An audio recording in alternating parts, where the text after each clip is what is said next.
Hinamon naman ni PNP Chief Ronald De La Rosa, nagpakilalang survivor sa raid sa Ozamis, na magsampa na reklamo kaugnay ng kanyang mga aligasyon. Ayon kay De La Rosa, malaki ang pagkakaiba ng ilang mga payag ni alias Cesar sa mga lumabas sa autopsya at paraffin test sa mga bangkay.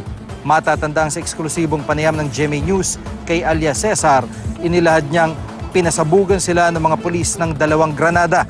Pinagbabaril din daw ng mga pulis na Ozamis Mayor Reynaldo Paruhinog Sr., kanyang asawang si Susan at kapatid na si Octavio. Planted din anya ang baril na nakita kay Mayor Paruhinog. Ayon pa kay alias Cesar, pinag-iba-iba rin daw ang posisyon ng ilang mga bangkay. Sabi naman ni De La Rosa, lumabas sa autopsya na gunshot wounds nga kinamatay ni Mayor Paruhinog.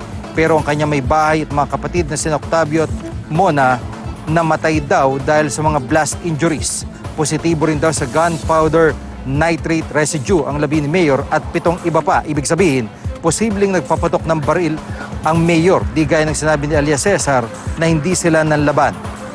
May hawak din daw testigo ang PNP na taliwas ang mga payag sa sinabi ni alias Cesar. Nagpapatuloy naman ang investigasyon ng PNP Internal Affairs Service sa isinagawang raid sa mga Paruhinog.